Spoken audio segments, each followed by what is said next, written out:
Melan, kamu kenapa? Tidak apa-apa. Apalagi yang harus diangkat? Yang itu.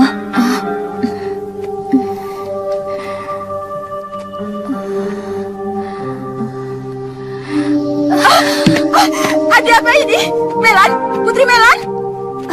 Melan, Putri Melan, kamu kenapa? Ada apa ini? Tidak tahu. Melan, angkat, ayo, angkat.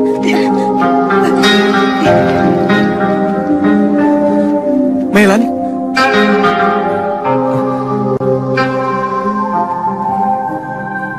Berarti Melan tidak boleh ikut latihan kungfu dulu. Kenapa? Istrimu hamil. Di kediaman Dewi Ambarwati, suasana penuh kebahagiaan meliputi rumah itu. Sang istri dari tuan rumah tengah mengandung, dan hal ini membuat suaminya begitu gembira. Karena rasa syukurnya, ia memilih untuk selalu berada di sisi sang istri, menjaga dan merawatnya dengan penuh perhatian. Sementara itu, Dewi Ambarwati memilih untuk berlatih sendirian di halaman, tanpa menyadari bahwa tuan rumah dan istrinya sedang memperhatikannya dengan penuh kekaguman. Melan, Ambarwati, selamat ya. terima kasih. Kamu adalah calon bapak, Samhong. Kalau ini, kakek Namfu. Wah, bakal rame ini. Bakal ada yang oek-oek. Iya. Nanti aku yang gendong. Ya, tapi kamu harus ambil sendiri toh.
aku jadi terjebak begini?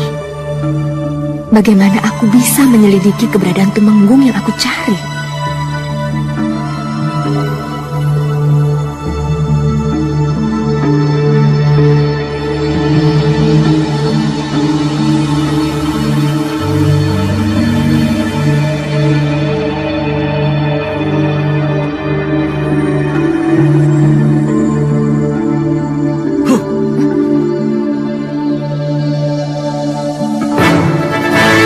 Inilah saat yang kita tunggu-tunggu. Pertarungan sampai titik darah penghabisan. Untuk menjadi pengawal Soko Katumenggungan. Pandegologo, laksanakan.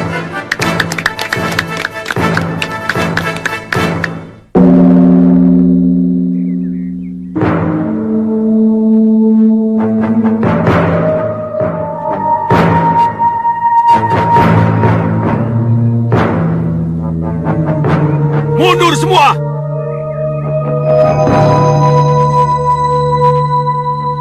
Bereok!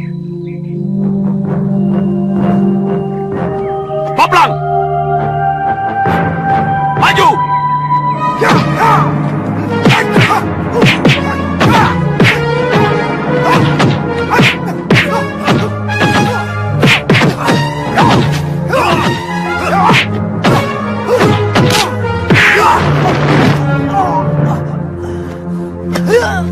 Peserta selanjutnya, Raja Gajah, Kumis, mulai!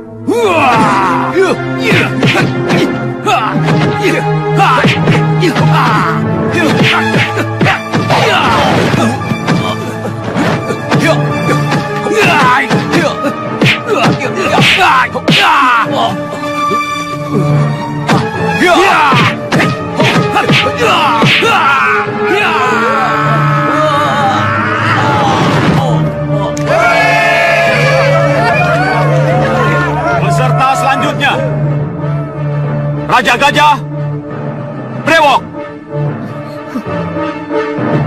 maju!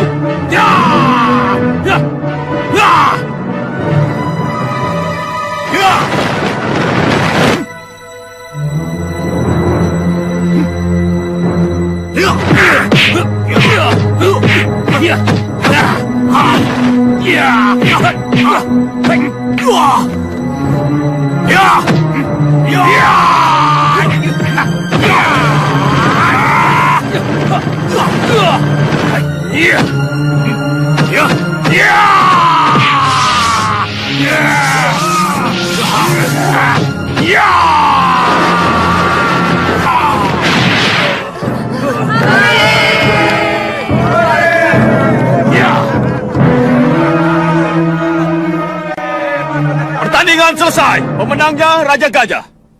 Tunggu dulu. Apa ini? Kenapa saya tidak diikutkan? Aku ngiman kamu. Kamu telah masuk ke tempat yang salah.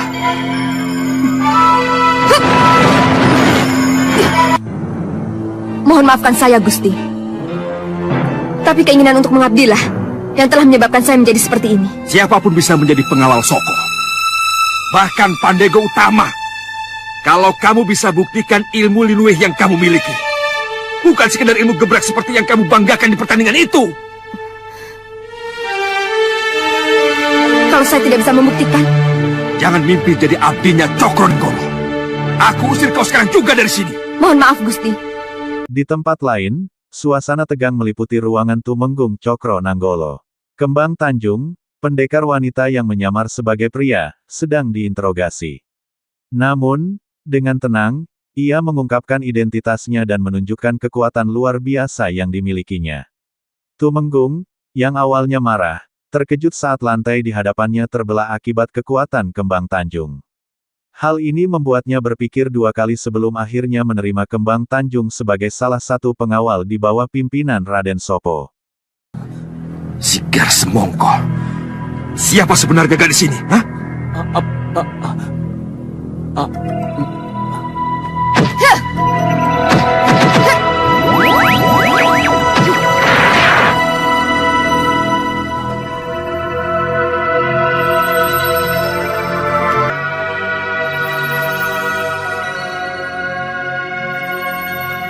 kamulah orang yang kucari. Kamu diterima. Kamu berhak menjadi pengawal utama aku. Oh ya, siapa tadi namamu? Tanjung.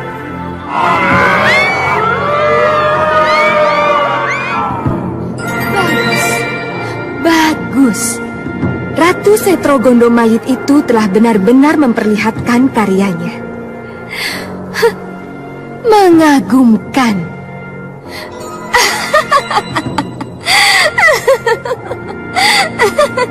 Aku senang, Ratu Gedeng Permoni.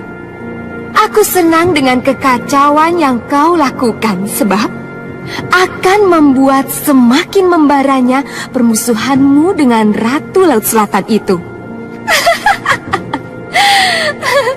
Dan aku akan memetik keuntungan dari permusuhan mereka. Ketika Samudra Kidul bergolak, pada saat itulah aku akan merebut kembali Bayu Samudro dalam pelukanku.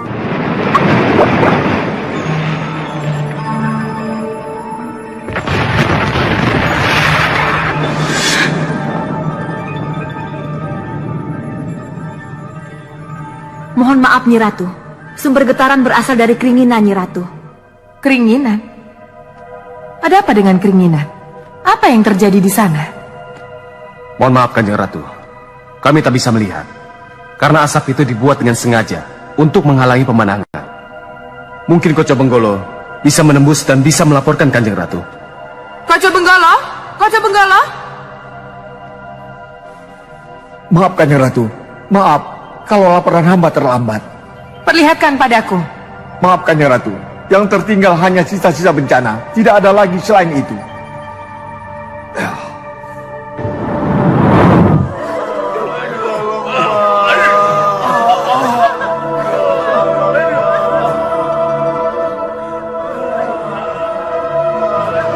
Ki Demang tahu siapa yang melakukan semua ini? Siapa lagi kalau bukan Gedeng Permoni? Lalu kita harus bagaimana? Kita menyerah tanpa berbuat apa-apa. Siapa yang bisa melawan mayat hidup? Siapa yang bisa membunuh yang sudah mati? Ini bukan musuh sembarangan kami tua. Berat sekali lawan kita. Kita tidak mungkin mengatasinya sendiri. Saya tidak mengerti bagaimana harus kita hadapi makhluk seperti itu. Semalam mereka porak-porandakan 5 desa, dan malam ini mereka akan kembali lagi. Aku tidak bisa menolong kalian. Akan menjadi bencana lebih besar kalau aku ikut campur. Tetapi di alammu ada Bayu Samudro. Minta tolonglah pada dia. Desa kalian tidak berjauhan.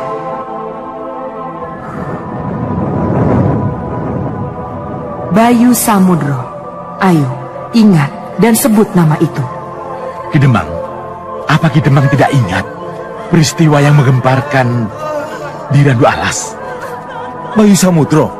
Ya, pendekar itu berhasil mengalahkan Lindu Aji dan Sayipi Angin dari Gua Singobarong. Bayu Samudro bisa mengalahkan siluman. Kenapa kita tidak mencoba meminta bantuannya? Ya, aku akan ke Randu Alas. Aku akan meminta bantuannya.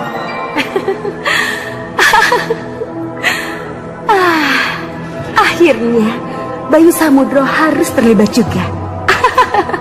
Mohon ampun, kenapa Nyi Ratu tertawa? Melibatkan Bayu Samudro berarti mengguncang hati Ratu Kidul. Dan mengguncang hati Ratu Kidul sama dengan artinya mengguncang samudranya. Saya tidak mengerti kemana arah Nyi Ratu bicara.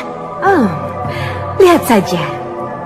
Kalau sampai Bayu Samudro terlibat dan terluka, Ratu Kidul pasti akan marah.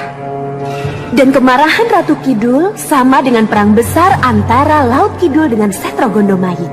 Iya, Nyi Ratu. Apa aku tidak boleh tertawa melihat keadaan yang akan kacau balau begini?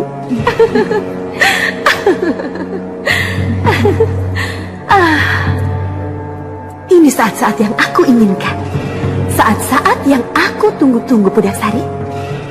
Di saat suasana keruh, Brangah beraksi. Nyibrangah akan merebut kembali Bayu Samudro dari tangan Ratu Kidul.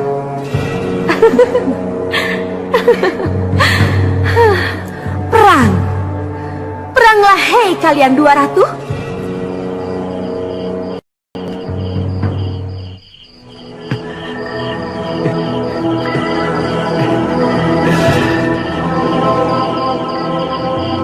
Ini tadi perjanjiannya bagaimana toh? Kok semuanya pergi? Ki Demang pergi. Perjanjian kok aneh? Nunggu mayat hidup. Mayat mati saja takut. Mayat hidup. Mayat hidup. Merinding ah.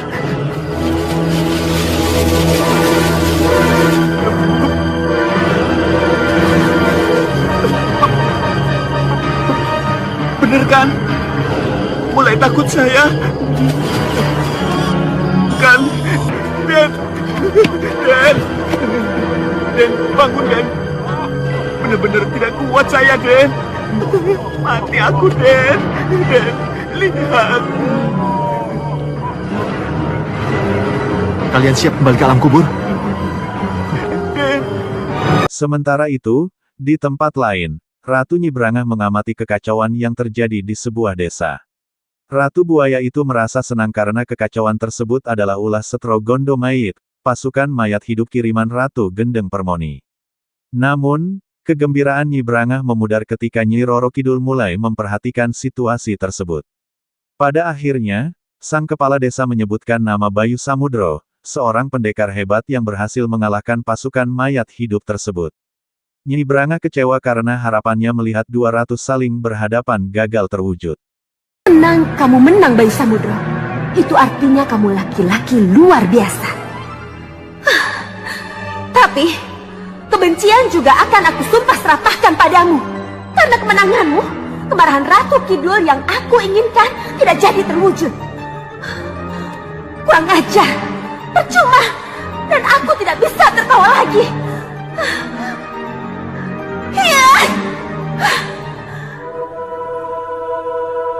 Bayu telah melakukan tugasnya dengan baik. Cukup, Koco Benggolo.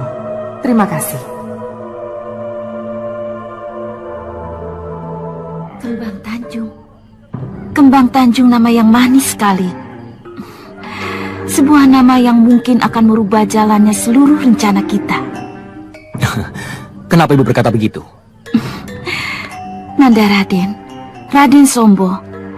Dengan diangkatnya Kembang Tanjung sebagai pengawal Soko Tumenggung, apakah bukan berarti munculnya Yudo Turonggo baru di Katemenggungan?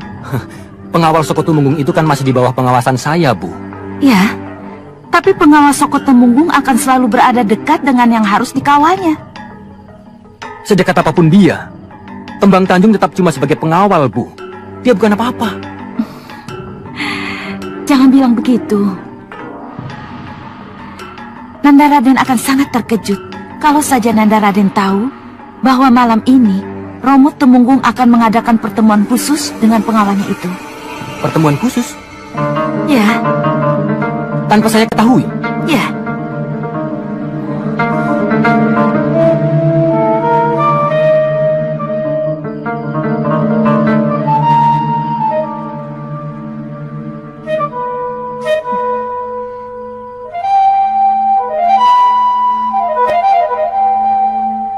Kau tahu apa sebab kita harus bicara di sini?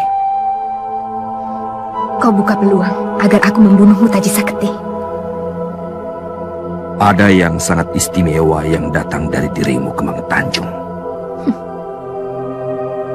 Kau membunuh ayahku, dan aku harus balas dendam, Taji Sakti. Itu yang akan kulakukan.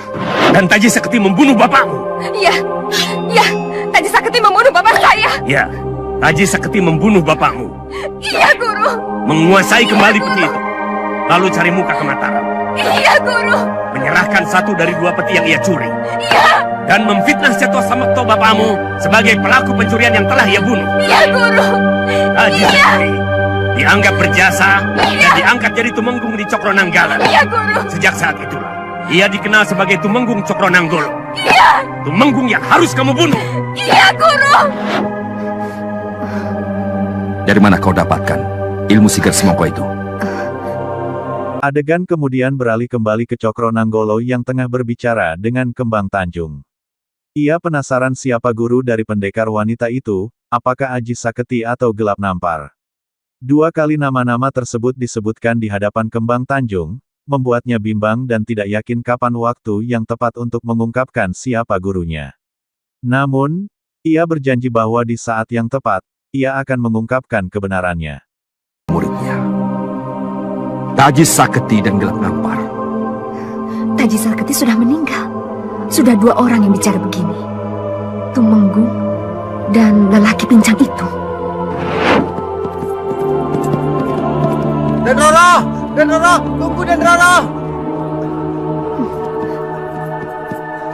Ada apa? Apa yang dikatakan oleh guru pada Den Roro itu tidak benar. Tidak benar kalau Tunggu. Den Roro. Bapak ini sebenarnya siapa? Saya. Dari mana kau dapatkan ilmu itu? Dari Taji Saketi atau Gelap Nampar? Mohon maaf, Gusti Tumenggung. Saya kemari karena keinginan saya untuk mengabdi. Mau mengabdi? Atau karena tujuan tertentu? Mohon maaf. Saya tidak mengerti maksud Kanjeng Tumenggung. Maka dari itu, kalau aku tahu siapa gurumu sebenarnya, Taji Saketi atau Gelap Nampar, tidak perlu lagi teka-teki ini. Tenang. Aku harus tenang. Pasti ada sesuatu yang ia inginkan dariku. Aku tidak mau terjebak. Bagaimana? Bisa kau beritahu siapa gurumu? Taji Saketi atau Gelap Nampar? Atau malah kedua-duanya? Yang jelas, Gelap Nampar sudah mati. Kalau benar Ki Penjalin sudah tidak ada, maka gurukulah Taji Saketi yang sesungguhnya. Tapi menurut guru, orang yang di hadapanku inilah Taji Saketi, pembunuh ayahku. Apa yang kamu pikirkan? Maafkan saya, Gusti. Saya belum bisa memberikan keterangan tentang guru saya. Baik, itu hakmu. Tapi kalau ternyata gurumu Taji Saketi, maka kau harus mempertimbangkan cerita